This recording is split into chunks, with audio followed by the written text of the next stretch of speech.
Assalamualaikum warahmatullahi wabarakatuh. Di video kali ini kita akan belajar mengenai tindakan dari suatu grup. Definisinya adalah andaikan ada grup G dengan operasi binarnya star dan memiliki identitasnya adalah E.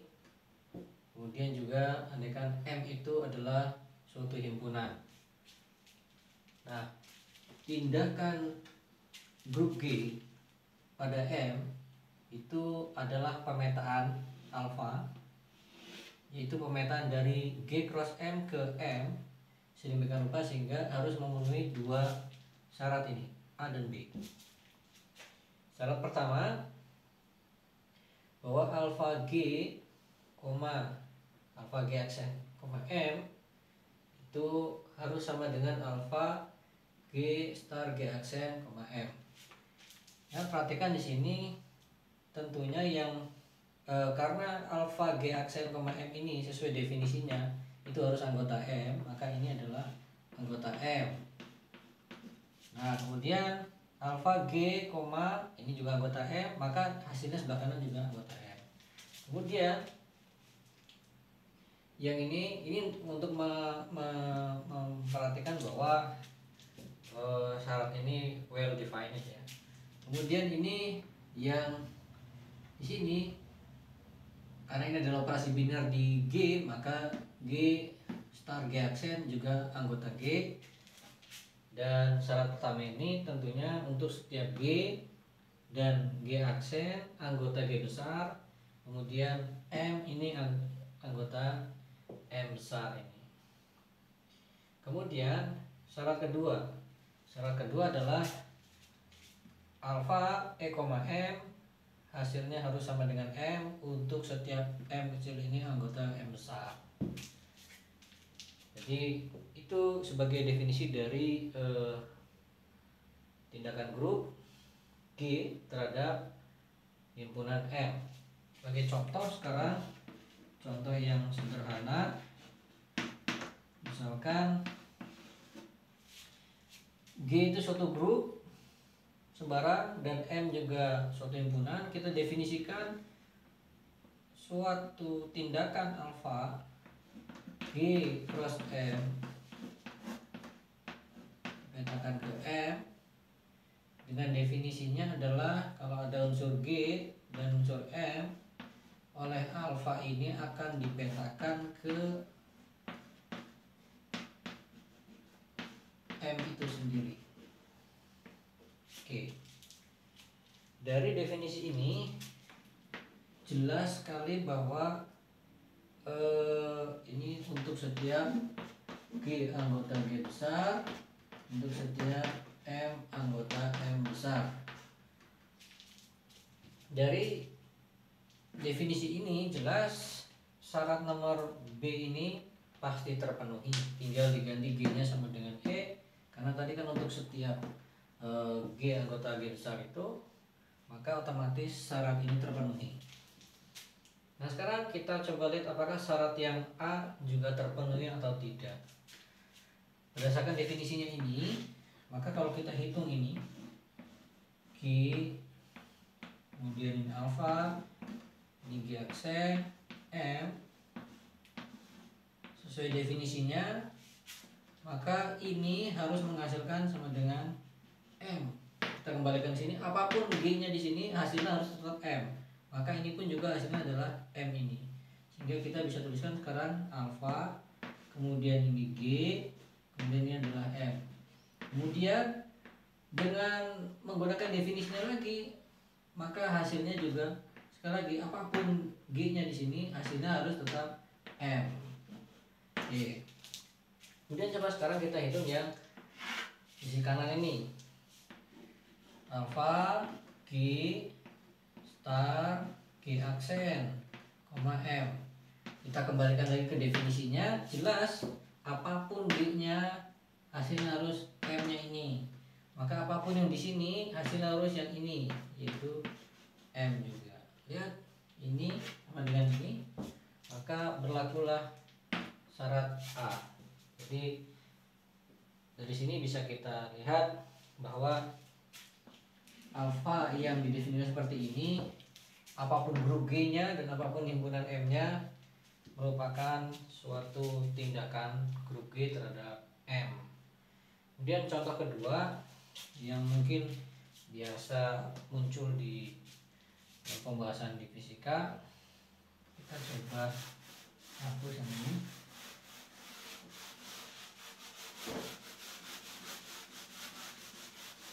Contoh kedua, misalkan yang sederhana aja dulu, kita tinjau G-nya itu adalah grup Gl 2R misalkan. Kemudian M-nya itu adalah grup Ml 2R. Kemudian sebagai alfa, pemetaan dari Gl 2R ke cross Gl 2R cross Ml 2R dipetakan ke Ml 2R yang definisinya adalah, misalkan saya punya kita akan tuliskan ini sebagai apa ya, misalkan ini adalah A, lalu anggota Ml ini misalkan saya tulisnya sebagai V, maka ini akan kita petakan ke, dan A itu katakanlah kita bisa tuliskan begini, misalkan ini adalah A, B, atau ini adalah A1, kita coba ini A1, A2, A3, A4. Lalu si V-nya sendiri, V-nya sendiri adalah misalkan adalah V1, V2. Kita akan petakan dengan alfa ini, A, V ini hasilnya adalah A dikalikan V. Berarti bisa kita tuliskan ini nanti sama dengan A1, A2, A3, A4. Di sini adalah V1 dan V2. Oke, maka hasilnya tentunya adalah suatu materi 2 kali 1. Yang jelas ini anggota Ml 2R. Oke. Kemudian kita harus tunjukkan bahwa berlaku syarat A dan syarat B. Nah, sekarang mungkin ini kita hapuskan dulu yang atas.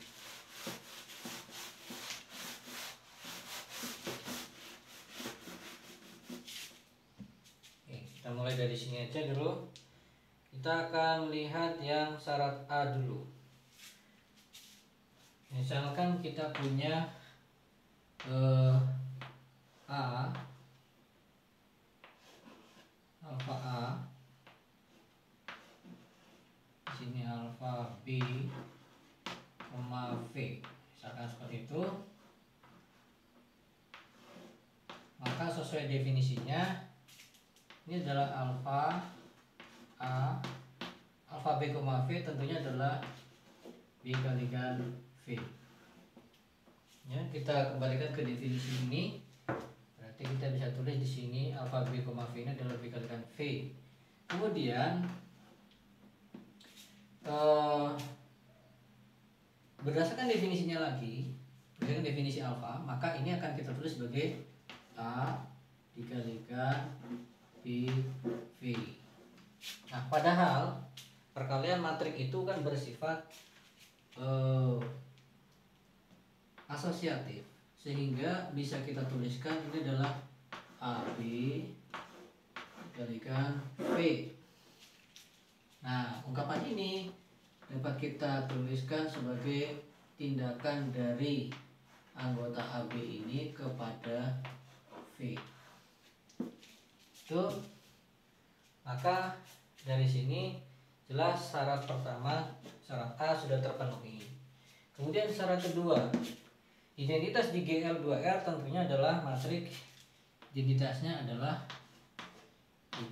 matriks 2 kali 2 diagonal 1 semuanya, selain diagonal 0. Maka alfa E, V berarti sama dengan, ini akan saya tulis sebagai I2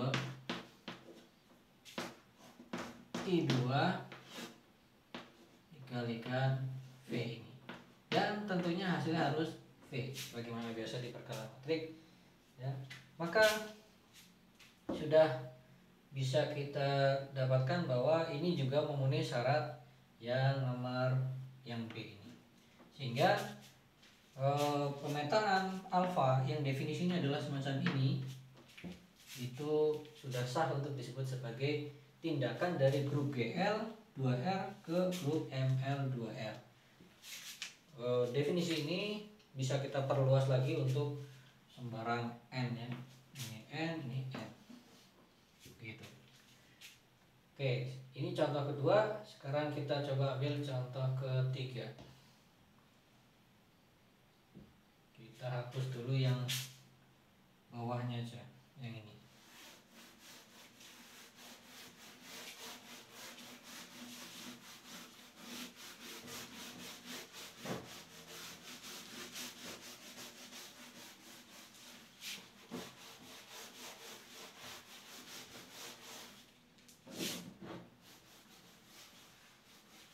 Ya, ini kita hapus saja. Contoh ketiga sekarang. Misalkan G-nya itu adalah G-nya adalah Z. G-nya adalah Z, yaitu himpunan semua bilangan bulat, baik positif, negatif maupun termasuk 0.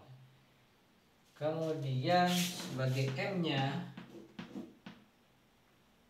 tentunya himpunan semua bilangan bulat ini operasi binernya adalah penjumlahan biasa ya. Kemudian M-nya adalah R angka 3. Nah, kita akan definisikan, dan misalkan A, vektor A itu adalah suatu anggota R pangkat 3. Maka sekarang kita definisikan pemetaan alfa A,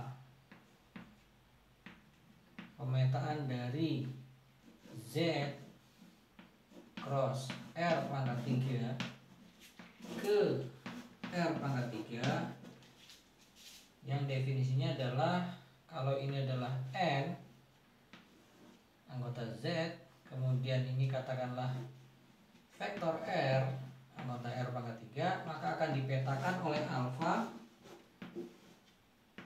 N, vektor R sama dengan vektor R ditambah, yang definisinya adalah vektor R ditambah N dikalikan vektor A tadi.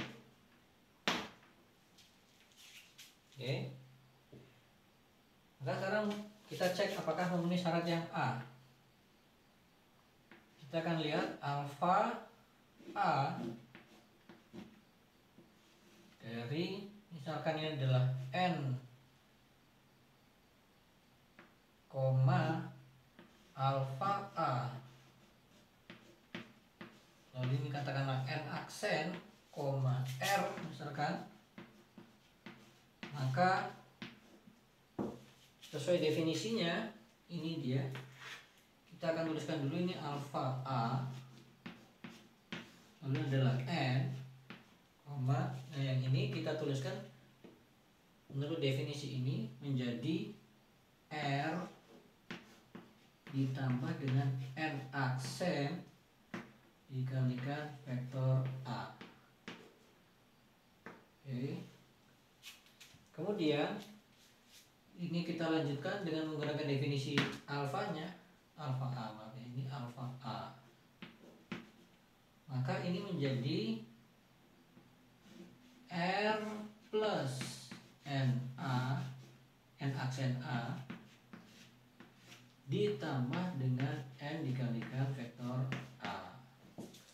Nah, ini bisa kita tata lagi menjadi R ditambah n ditambah n aksen dikalikan vektor A. Nah, kemudian ini kita kembalikan ke definisi ini lagi, sehingga bisa kita tuliskan sekarang itu adalah alfa A, lalu di sini adalah n ditambah dengan n aksen, lalu di sini adalah R. Tuh. Jadi sekarang ini sudah dapat kita bahwa definisi alfa A ini akan memenuhi syarat yang A ini.